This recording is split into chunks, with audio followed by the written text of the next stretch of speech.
Bienvenido a todos los medios de comunicación unidos. Hoy estamos en el tercer conversatorio respecto a la carta pastoral, la exhortación pastoral de Monseñor Arturo Ribera Damas, titulado Dar desde nuestra pobreza.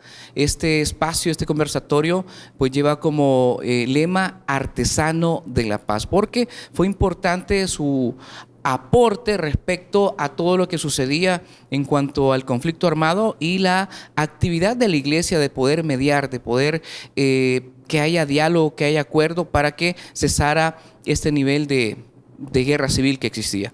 Este tema de dar desde nuestra pobreza, hoy sí vamos a entrar de lleno de lo que corresponde en cuanto a la colecta anual que la iglesia tiene y que como campaña nosotros recordamos: cristiano en la iglesia eres tú, pero como el cardenal lo mencionó, no tiene nada que ver, ¿verdad? Cristiano en la iglesia eres tú viene a hablarnos acerca del nivel de la dimensión de evangelización, y ahora venimos a hablar respecto a dar desde nuestra pobreza, es decir, cómo nosotros vamos a conectar esta parte de poder colaborar con la iglesia. Padre José María Tojeira, qué gusto tenerlo nuevamente. Siempre es un gusto estar también con ustedes y hablando de Monseñor Ribera. Muy bien, bueno, algunas palabras de introducción con el pueblo generoso de esta carta. Sí, esta carta yo creo que es importante porque empieza su primera carta diciendo cristiano la iglesia eres tú, es decir, anunciando la responsabilidad que todos tenemos de ser miembros de la iglesia y participar en ella como miembros, ¿verdad?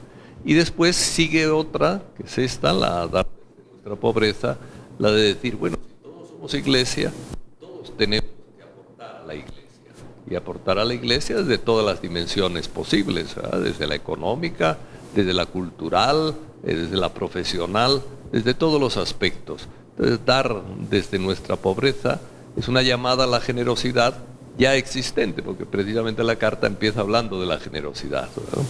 Importante, como también palabras de arzobispos, de obispos de la diócesis de Santiago de María hablan al respecto y dicen, bueno, yo por ahí tengo una queja de cómo la iglesia todavía no ha tenido como algo escrito que hable acerca de cómo nosotros dar generosamente. ¿Qué lleva al respecto de eso?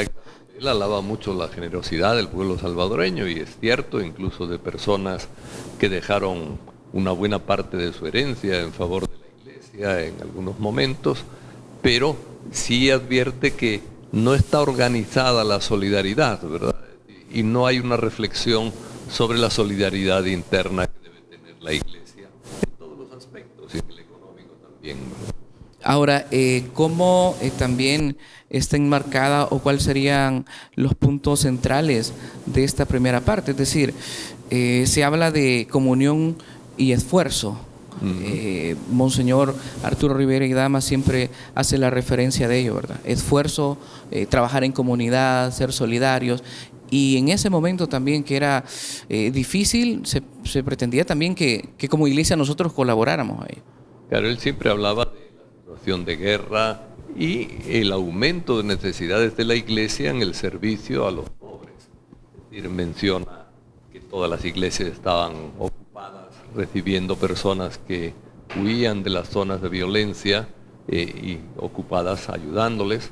Yo recuerdo que había un montón de refugios, ¿verdad? En parroquias, incluso en la parroquia, en la Basílica del Sagrado Corazón había un refugio allí.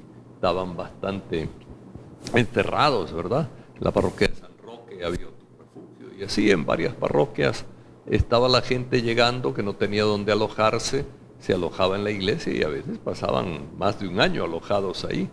Y el arzobispo quería e insistía en crear nuevas, construir casas, viviendas donde la gente se pudiera reubicar. Es decir, realmente una labor tremenda.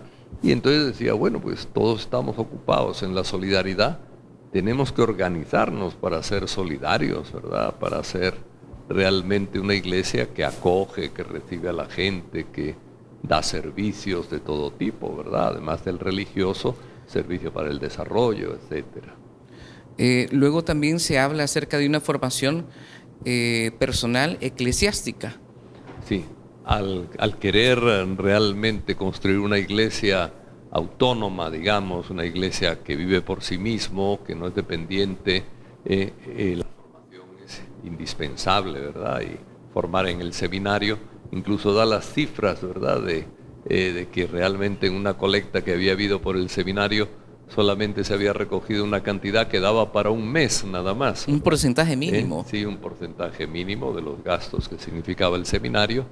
Y entonces habla y dice, bueno, tenemos que responsabilizarnos de nuestra iglesia, ¿verdad? Somos iglesia todos, cristianos, la iglesia eres tú, todos los cristianos somos iglesia, pues aunque seamos pobres hay que dar desde nuestra pobreza. Ahí va citando distintas partes del Evangelio, ¿verdad? Y sobre todo de las cartas de San Pablo, de cómo había que ser generosos. Hace una referencia específica del apóstol Pablo, de San Pablo, y hace referencia de cómo él se preocupó para que en las comunidades no faltara nada. Es decir, desde el punto de vista bíblico, también nos enseña a dar, a entregarnos en cuerpo y alma a este gran misterio, ¿verdad? Este magisterio total que es la iglesia, y que nos enseña a ser conscientes sobre todo de colaborar, no de una manera coerciva, es decir, no hay fuerza, sino que hay voluntad. ¿Cuáles fueron entonces estos elementos, padre? Sí, incluso él cita a la comunidad de los de Corinto, ¿eh? Que en realidad era una de las comunidades más pobres. Por eso él dice, los judíos convertidos a veces daban más porque tenían más posibilidades, los cristianos convertidos eran más pobres, pero incluso los más pobres daban desde su pobreza a la iglesia de Jerusalén, es decir, que estaba pasando por una persecución y por problemas fuertes. La misma lo pone también como ejemplo a la iglesia de Jerusalén, la primera iglesia, cómo compartían todo precisamente para ayudar a los más pobres, etcétera. Entonces, las citas bíblicas sí animan mucho a realmente reflexionar sobre la responsabilidad cristiana ante las necesidades del prójimo y ante las necesidades de la propia iglesia, ¿verdad? Es decir, que para vivir pues necesita realmente apoyo en su formación, apoyo en su solidaridad, apoyo en todas sus tareas. Muy bien, esta parte de dar desde nuestra pobreza implica una conciencia de que sí podemos o tenemos la posibilidad de ayudar y colaborar. ¿Qué sucedía también, padre, con los religiosos, religiosas? ¿Cómo se unían a este gran esfuerzo de colaborar? Exactamente. Él también alaba al mundo de los religiosos, religiosas, instituciones de vida consagrada, también, que realmente hacían esfuerzos grandes. Incluso menciona, para mí es impresionante, algunas monjas que estaban en parroquias donde no había sacerdote y realmente realizaron una labor de solidaridad, de presencia eclesial, de servicio al prójimo impresionante. Yo fui alguna vez a ayudar a Monseñor Alas, que en paz descanse, cuando todavía era nada más párroco de Concepción Quezaltepeque. Él tenía 3 municipios, Concepción Quezaltepeque, Comalapa y La Laguna. Entonces yo fui a celebrar la Semana Santa a La Laguna y ahí estaban unas monjas prácticamente llevando la parroquia. Y el padre Alas entonces, ¿verdad? Después Monseñor Alas, las apreciaba muchísimo por la generosidad con que las monjas vivían, compartían con la gente, hacían servicios de todo tipo, desde mucha sencillez y también dando desde su pobreza, porque las monjas tenían pocos recursos y la gente les daba también a ellas, ¿verdad? Es decir, y ellas daban, ¿verdad?, todo lo que podían a la gente. Realmente la vida religiosa tuvo un impacto importante en la generosidad durante el tiempo de guerra y bueno, incluso hubo mártires en la guerra, la mayoría fueron del clero secular, pero también religiosos, y ahora, bueno, 2 están canonizados, ¿verdad? Uno de antes de la guerra y el otro de prácticamente comienzos de la guerra, ¿verdad?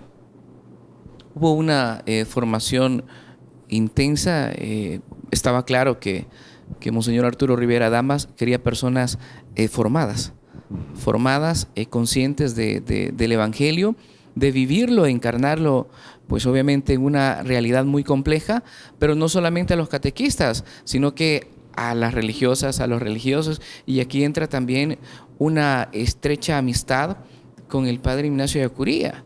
Entonces, háblenos un poco también de ello, porque de una manera todo viene concatenado, todo viene con este hilo conductor que nos llama y nos dice, bueno, si colaboramos de una parte económica como fieles, pero también tenemos que colaborar de una manera intelectual, formativa y sobre todo de conciencia de lo que estaba pasando. Hablábamos fuera de cámara, la iglesia no pasó desapercibida este acontecimiento.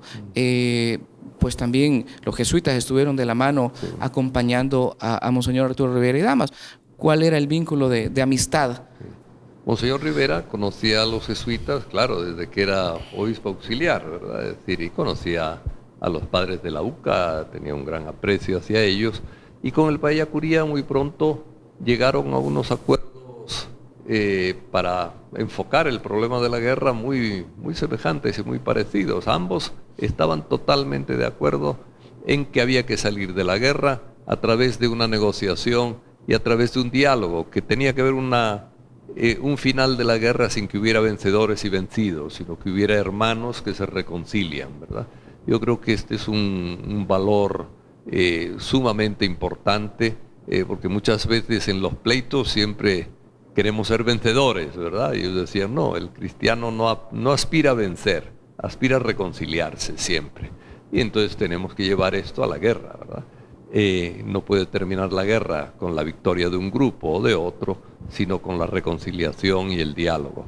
Y realmente lo consiguieron, es decir, con mucho esfuerzo y con mucha sangre también de parte de ellos mismos.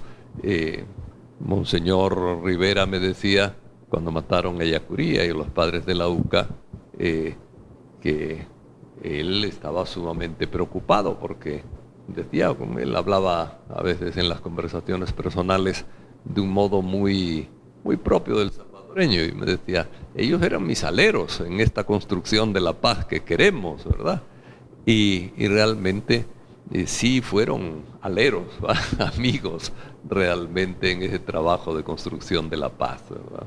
Hay un orden litúrgico, un orden magisterial y luego viene el orden canónico. Abordemos también este punto que hace referencia de orden litúrgico. Sí. Monseñor se inspira en la liturgia para decir, miren, en la liturgia celebramos a Cristo sacerdote y cabeza de la iglesia, ¿verdad? En Él formamos un solo cuerpo todos. Entonces, la liturgia nos está recordando siempre la unidad de todos nosotros, y si somos un cuerpo, tenemos que trabajar juntos por el desarrollo de ese cuerpo, ¿verdad? Es recorrer la liturgia aprovechándola para recordar que si somos un solo cuerpo, tenemos que saber mantener a todo el cuerpo, ¿verdad? Y mantenerlo no quiere decir regalarle cosas o unos que regalen, sino compartir, ¿verdad? Compartir desde lo económico hasta lo intelectual, compartir los sentimientos, compartir realmente la vida, ¿verdad? Es decir, somos un solo cuerpo, tenemos que apoyarnos mutuamente, ¿verdad? Esa es una de las razones que pone, ¿va? Pues va fundamentando la necesidad de dar, aunque sea desde nuestra pobreza, y una es la liturgia, ¿verdad? Precisamente la celebración de Cristo, cabeza de la iglesia, y de la iglesia, cuerpo de Cristo, ¿verdad? Entonces, si somos cuerpo de Cristo, tenemos realmente que compartir lo que somos y lo que tenemos. Muy bien, dentro de ello, de este sentir de solidaridad, de vivir en comunidad, sí, auténticamente en comunidad, recordar lo que hizo referencia Hechos 2, 42, 47 en adelante, y comían y compartían, y pues no pasaba nadie en penumbra, no pasaba nadie en oscuridad, y no pasaba nadie con hambre, porque todo se compartía. Había una auténtica solidaridad de esa pequeña comunidad que también Monseñor quiso hacer vida, ¿no? En este sentido, pero se habla de un orden magisterial. El orden magisterial, evidentemente, es que en el magisterio de la iglesia continuamente se nos habla del compartir, ¿verdad? Si uno recorre la historia de la iglesia, ve realidades importantes. Hace pocos días ha sido la fiesta de San Gregorio Magno, y San Gregorio Magno decía que no había que dar como caridad lo que era obligación de justicia. Y él decía, ante el hermano pobre, el que tiene más recursos, no da de lo suyo, da de lo del prójimo, porque los bienes de la tierra han sido realmente dados por Dios para todos. Entonces, si hay uno que tiene más de los bienes que son comunes, hay que compartirlos, ¿verdad? Entonces el magisterio ha mantenido siempre ese gran principio de la doctrina social de la Iglesia hoy, que es el destino universal de los bienes. Dios ha dado todo lo que es la creación en favor de todos los seres humanos, no para que unos tengan más y otros padezcan hambre, sino para que compartan, ¿verdad? Los padres de la Iglesia siempre decían, bueno, al que le falta, que tenga resistencia y que siga luchando por tener, ¿verdad? Trabajando por tener. Y al que le sobra, que sepa cumplir su responsabilidad de compartir y de saber que todos los bienes son de Dios y hay que compartirlos con el prójimo, ¿verdad? Es decir, son dos maneras de afrontar la vida que la Iglesia insiste en que son indispensables para la comunión, ¿verdad? Desde el magisterio insiste sobre todo la Iglesia en eso. Muy bien, y hay a la vez una de orden canónico en donde ya está estipulado a través de las normas del derecho, en donde nos invita a los fieles a participar, a colaborar de una manera voluntaria, pero a la vez nos dice el por qué colaborar. Sí, Monseñor Rivera era canonista, ¿verdad? A veces decía él, in utroque iure, ¿verdad? Es decir, doctor en Derecho Canónico, tanto en el derecho propio de la Iglesia como en los principios universales del derecho. Realmente era un hombre intelectualmente muy potente. Y como buen canonista, pues nos recuerda también en la carta que la Iglesia, precisamente por ser una organización social, tiene la capacidad de poner normas, ¿verdad?, de hacia dónde deben dirigirse los bienes, etcétera. Pues por eso hay colectas por el seminario, colectas para las misiones, colectas para determinados fines, a veces cuando hay una tragedia, incluso en el exterior. Me acuerdo que Monseñor Rivera, cuando hubo el terremoto de México, precisamente poco tiempo antes del terremoto de 1986 en El Salvador, Monseñor Rivera dijo, hagamos una colecta, y lo mandó a todas las parroquias para mandar nuestro apoyo a México, precisamente en coherencia con dar desde nuestra pobreza, ¿verdad? Es decir, dice, el obispo puede imponer, ¿verdad?, poner lineamientos de hacia dónde hay que dar, y entonces yo pongo aquí ahora ayuda para México en sus necesidades. Y realmente yo creo que fue providencial, porque poco después tuvimos un terremoto con nosotros y vinieron de México un grupo muy fuerte, no me acuerdo cómo le llamaban, pero de estos que se metían entre las ruinas y estaban mucho más preparados que nosotros para el rescate de personas que habían quedado soterradas, e hicieron una excelente labor aquí, ¿verdad? Es decir, bueno, es bonito eso, ver cómo una reciprocidad. Cuando uno da desde la pobreza, también recibe desde la pobreza de otros o desde la mayor abundancia de México, un país más grande y con más recursos que nosotros, ¿verdad? Fue muy bonito eso. Dentro de ello, Padre José María, podemos decir que a la actualidad, aquí en este contexto, en este año, hemos avanzado en cuanto a la colaboración, a la donación. ¿Nos vemos más solidarios o insolidarios, o todavía existe todavía esa Bueno, yo división? creo que en conjunto sí ha habido un crecimiento de la solidaridad, ¿verdad? Es decir, en todas las parroquias, cuando se hace la campaña, la gente realmente se interesa, ¿verdad? Y las huchas estas, los botes estos que se dan, la gente, las alcancías, se las llevan y procuran llenarlas, y realmente yo creo que ya hay un sentimiento muy profundo en la Iglesia en la actualidad de la responsabilidad que tenemos, ¿verdad? Y realmente se recibe bastante donación, ¿verdad?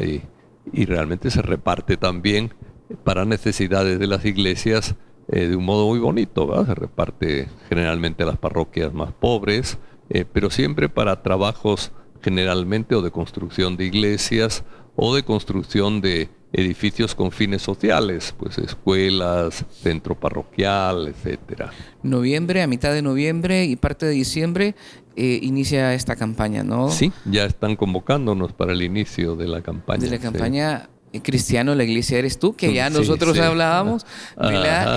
primera exhortación pastoral, que hace referencia totalmente a la evangelización, ¿verdad? Todo lo que tenga Sí. que ver con la evangelización, y luego ya dar desde nuestra pobreza. Esta segunda carta, exhortación pastoral, nos invita a dar desde nuestra pobreza, a solidarizarnos con las obras, a lo mejor de una parroquia, una casa parroquial, un salón o un edificio, como usted dice, Sí. que sea con ese sentido social. Y Con en esto fines de vamos, servicio. exacto, Sí. con esto vamos enmarcados. Esta motivación de marco doctrinal viene ahora de orden sociológico. Hemos hablado de orden bíblico, usted hacía Ajá. referencia de San Pablo, cómo él Sí. motivaba, cómo él decía, bueno, no es posible que a esta comunidad le falte si en la otra no, ¿verdad? Ah. Entonces, pero hablemos un poco acerca de este orden sociológico. Sí, el orden sociológico, él va poniendo todas las razones que son necesarias para que una comunidad, ¿verdad? O una sociedad, una comunidad comparta, ¿verdad? Y en el orden sociológico, pues toda sociedad tiene que contribuir al desarrollo de la propia sociedad, ¿verdad? Y entonces por eso los gobiernos tienen derecho a poner impuestos, etcétera, ¿verdad? Es decir, es un aspecto de la racionalidad de lo social humano. Es decir, cuando nos juntamos los seres humanos en cualquier organización que sea, necesitamos siempre recursos para los fines que esa organización o sociedad o Estado se proponga. Y entonces, bueno, todos comparten, ¿verdad? Todos aportan, etcétera. Pues la iglesia es también un cuerpo social y tiene también que, por razones sociológicas, ¿verdad? Es decir, tiene también que compartir y que aportar dentro de sus posibilidades a la construcción del cuerpo, ¿no? ¿Será que, pregunto, padre, tenemos esa cultura de ser desprendidos o solidarios en cuanto a la aportación desde que inició esta obra de poder contribuir fuertemente, porque es una contribución fuertemente, Sí. para un objetivo en común, ¿no? Mire, yo creo que el pueblo salvadoreño, especialmente ante las catástrofes, es de una generosidad impresionante, ¿verdad? Uno cuando hay inundaciones, terremotos, etcétera, el apoyo es impresionante. Yo estoy colaborando con Monseñor Rosa, con Monseñor Rivera también, pero Monseñor Rosa estaba durante el terremoto del 86 al cargo de la información, ¿verdad? Y entonces a mí me pusieron de ayudante de Monseñor Rosa. Y realmente era impresionante ver cómo daba la gente y cómo la iglesia, en aquel momento, eran tiempos de guerra y también hay que entenderlo, ¿verdad? Pero la iglesia tuvo una actividad muy superior al Estado en el Solidaridad. compartir bienes, pero rapidísimamente, ¿verdad? Todas las cáritas de las distintas diócesis se unieron, pusieron todos sus recursos en común. Es decir, había cartas, yo las veía porque se las tenía que pasar a Monseñor Rosa, seleccionándolas y tal para la información que luego daba él, pero había cartas de hospitales públicos, que decían, por favor, que ya nos hemos quedado sin analgésicos, por favor, no tenemos vendas, a ver si nos consigue la iglesia, ¿verdad? Y la iglesia se convirtió, no sé, en el alma de la reconstrucción del Salvador. Después, poco a poco, el Estado se organizó y empezó también a aportar, pero los primeros días solo la iglesia estaba compartiendo láminas para poner techos provisionales, porque había todavía un poquito de lluvia, aunque era en octubre, alimentos, pero inmediatamente, etcétera, y además con una gran generosidad. Yo me acuerdo en la chacra, yo estaba en los tiempos que me quedaban libres en el arzobispado, en la ayuda a Monseñor Rivera, a Monseñor Rosa, me iba a la chacra y entonces la gente que repartía la comida, yo les ayudé también a que llevaran comida para allá. Entonces la gente que repartía comida, cuando llegaba un protestante con el velo, decían, no, eso no hay que darle porque en la iglesia de ellos consiguieron comida y solo a los de ellos daban. Y entonces decíamos, no, los cristianos somos cristianos antes que miembros de un grupo o de otro, hay que dar a todos los que necesiten y tal. Y entonces, bueno, pues a veces algunos un poco a regañadientes, porque hay gente a veces que se resiente un poco cuando ve egoísmo en otros, pero dice, bueno, al mal hay que vencerle con el bien. Entonces, que vean que nosotros no actuamos diferenciando entre religiones, sino que compartimos todo entre todos. Ese punto que usted ha hablado, Padre José María Tojeira, evoca un texto que está en donde dice ayuda al necesitado. Sí. Ha dicho usted solidaridad con catástrofes, solidaridad con las personas más necesitadas, están dentro de las parroquias, dentro de las comunidades, y que la Iglesia ha estado presente, ¿no? Sí. Ahí. Pero sí quería añadir una cosa, y es que así como tenemos una gran solidaridad con las catástrofes, porque nos impacta el dolor de la gente, estamos poco acostumbrados a una solidaridad permanente, ¿verdad? Es decir, en tiempos que no son de catástrofe. Okay. Y yo creo que es una de las cosas que Monseñor Rivera quería hacer conciencia a la gente. Es decir, en todo momento tenemos que solidarizarnos con los demás, porque en todo momento hay necesidades. En un cuerpo social siempre hay grupos más débiles, grupos más fuertes, y siempre hay que tener el deseo de compartir, ¿verdad? A veces en tiempo tranquilo decimos, bueno, si ahora no hay necesidades, ahora todo está normal, pero sí dentro de la normalidad en nuestra sociedad salvadoreña hay desigualdades a veces fuertes y hay necesidades que no se pueden cubrir sencillamente porque no se tienen recursos para ello. La Iglesia quiere estar siempre disponible para ayudar a todos a realmente salir de sus problemas, caminar, etcétera. Entonces, Monseñor Rivera quería meter como esa cultura de la solidaridad en todo tiempo. Está magnífico que seamos solidarios en tiempo de catástrofe, ¿verdad? Pero es importante que permanezca eso como cultura, ¿verdad? Muy bien, esto es importante. Y hago referencia de los nombres que Monseñor Arturo Rivera Damas menciona en la carta, nombre y apellido de personas altruistas, solidarias profundamente, ¿no? Con ayudas concretas. Vamos a ayudar al Seminario Mayor San José de la Montaña con esto. Vamos a ayudar a la Capilla del Hospital La Divina Providencia con esto. Vamos a ayudar en Santa Tecla al hogar de niños con esto. Es decir, hay personas en la actualidad con ese gran corazón que tienen posibilidades, que tienen un poco más de posibilidades económicas, ¿ya? Y que lo hacen todavía. Sí. Son unas palabras muy bonitas, a mí me gustan mucho las que dedica al Hospitalito La Divina Providencia, ¿verdad? Es decir, porque ahí está regado, decía él, está regado con la sangre de Monseñor Romero, ¿verdad? Sí. Y además es realmente una obra maravillosa de recibir aquí a la gente que tiene tratamientos de cáncer, de enfermedades a veces incurables, a veces simplemente dándoles un lugar digno para descansar e incluso para morir, ¿verdad? Es decir, yo he conocido gente que por las razones que fuera, pues se han quedado solos en la vida, ¿verdad? Y no hay quien vele por ellos, y estas monjas son unas santas, ¿verdad? Es decir, lo recogen, lo tienen allí, lo tratan como si fuera, vamos, su hermano, su madre, su hija, lo que fuera, ¿verdad? Es decir, lo tratan con un cariño excepcional. Y la gente se impacta por eso. Alguna vez me tocó predicar ellos tienen de vez en cuando alguna cena de la solidaridad o almuerzo de la solidaridad. Me tocó ahí decir unas palabras y realmente se veía una cantidad de gente con un deseo de colaborar, de apoyar a las hermanas impresionante. Es muy bonito realmente ver la solidaridad viva de la gente. Y yo creo que esta mención de Monseñor Rivera ayudó también a ir creando esa cultura de solidaridad con estas obras concretas tan magníficas que tiene la Iglesia, ¿verdad? En la actualidad, de igual manera, podemos agradecer a muchas personas, tanto a nivel nacional como internacional, que aportan y que lo hacen sin ningún fin, o solo con el fin de solidaridad, ¿verdad? Porque eso hay que tenerlo concreto, y dar desde nuestra pobreza nos invita a no estar cómodos. Es decir, bueno, si mi hermano necesita de mi comunidad, que lo tengo al lado, pues ¿por qué no dar, verdad? ¿Por qué no colaborar? Y aquí viene otra parte, Padre José María Tojeira, referente a las comunidades religiosas y religiosos que también dan su aporte. A veces lo vemos como económicamente, pero también dan ese aporte de acogimiento, de acompañamiento, y que es importante hacerlo. Sí, ¿no? Y generalmente las comunidades religiosas tienen una presencia. Me estoy acordando ahora, por ejemplo, de los mercedarios, ¿verdad? Es decir, los mercedarios, aparte de pequeñas obras que tienen, pero se encargan de la pastoral carcelaria, ¿verdad?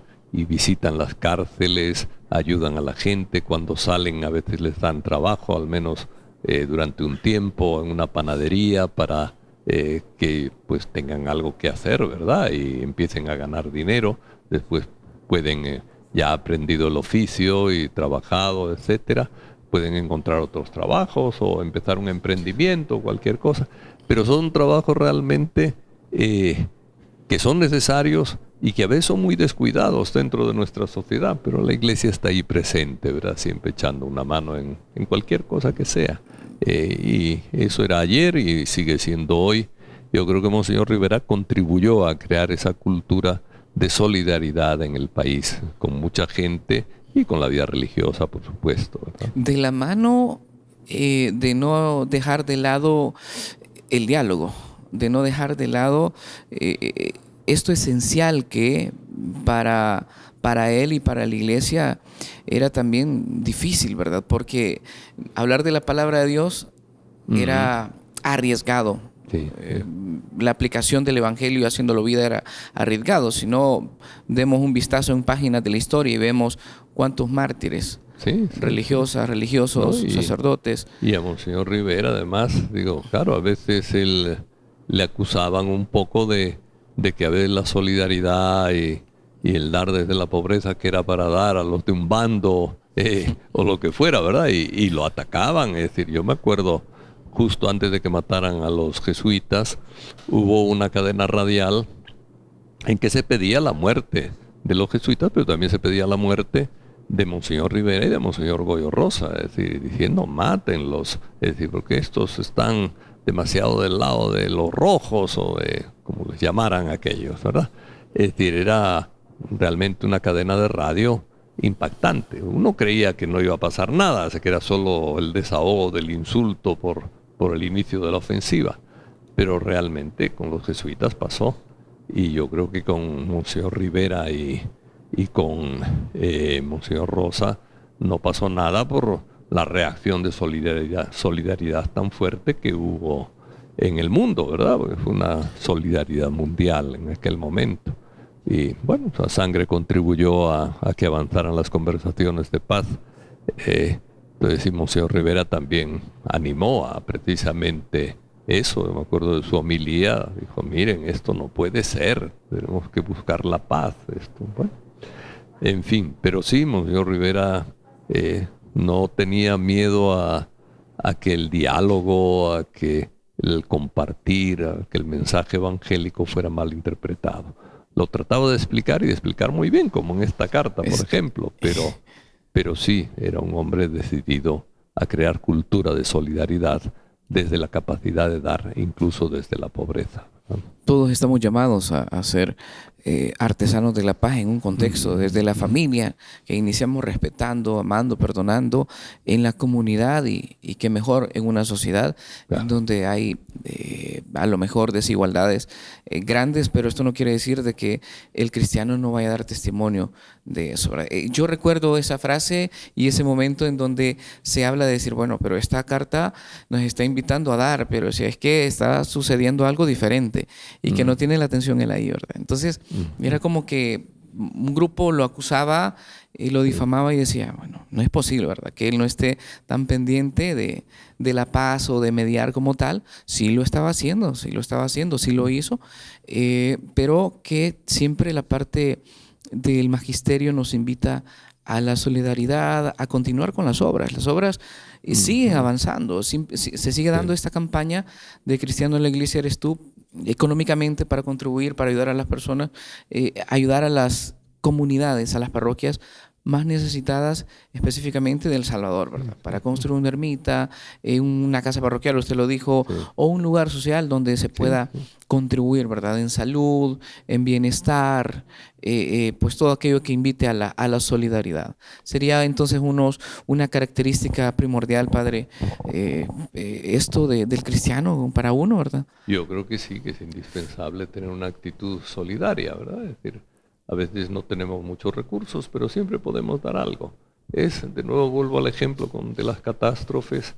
En las catástrofes no solamente la gente da cosas, sino da su tiempo, ¿verdad? Es decir, un tiempo de voluntariado, ¿verdad? Es decir, Tal vez en ese momento no se hablaba tanto de voluntariado, pero realmente la gente ante una necesidad ofrece su tiempo, ¿verdad? Es decir, para seleccionar ropa, para seleccionar comida y hacer paquetes de comida que puedan servir para dar a una familia, es decir, organizar las cosas, ¿verdad? La gente da su tiempo.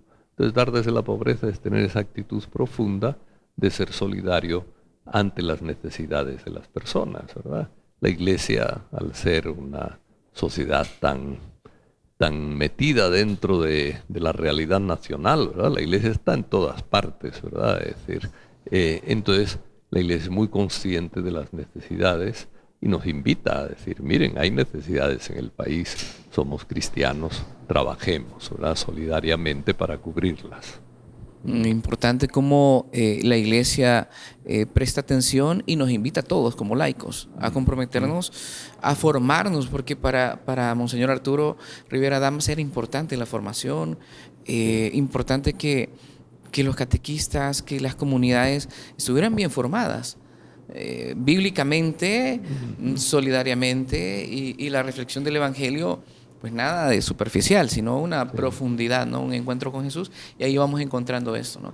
Y de hecho, en la carta, pues, pide que una parte de las contribuciones sean también para la formación en la Iglesia, ¿verdad? Para la formación permanente de laicos, laicas, sacerdotes, de todos los que somos parte de la Iglesia. ¿Sí? Bueno, estamos cordialmente invitados a dar desde nuestra pobreza. Monseñor Arturo Rivera Damas, en esta segunda exhortación pastoral, nos hace la atenta invitación a que demos desde nuestra pobreza, a que seamos solidarios, a que compartamos con el más necesitado y a que vivamos en auténtica comunidad. Es que dar desde nuestra pobreza es convertirnos en artesanos de la paz. Y eso hay que tenerlo claro, ¿verdad? Un hombre que pues practicó mucho el diálogo y que nos invita a nosotros también a ser entes de paz, ¿verdad? Ser artesanos de paz y poder contribuir a que, pues si dice una frase, un canto, la paz es el fruto de la justicia, ¿verdad? Entonces vivamos nosotros y seamos nosotros justos, solidarios, y pues también vamos a encontrar por ahí esta auténtica paz, ¿verdad? Tomados de la mano de Dios, del magisterio y de la Iglesia, y sobre todo aplicando la palabra de Dios a la actualidad, a la realidad, para poder iluminar. En este tercer conversatorio con el Padre José María Tojeira, de la segunda carta, la segunda exhortación pastoral, dar desde nuestra pobreza, vamos a hablar en el siguiente programa también, continuando con esta carta, sobre la ayuda internacional, porque no solamente nos vamos a quedar con lo que nosotros aportamos, también hay iglesias, hay grupos del exterior que han colaborado, que siguen colaborando, es decir, que siguen siendo altruistas, solidarios, y que nos ayudan a nosotros de una manera especial. Pues muchísimas gracias. Recuerde este espacio en el conversatorio de Monseñor Arturo Rivera Damas, artesano de la paz. Bendiciones abundantes a todos los medios de comunicación, a toda la audiencia. Padre José María. Pues muchas gracias, y seguimos recordando a Monseñor Rivera, que es un ejemplo para todos nosotros a la hora de construir la paz, esa paz que necesitamos siempre, construida sobre la justicia, como decías, y construida sobre el amor, en definitiva, y sobre la caridad. Muchas gracias. Bendiciones abundantes. Nuevamente retornamos la señal a los medios de comunicación unidos.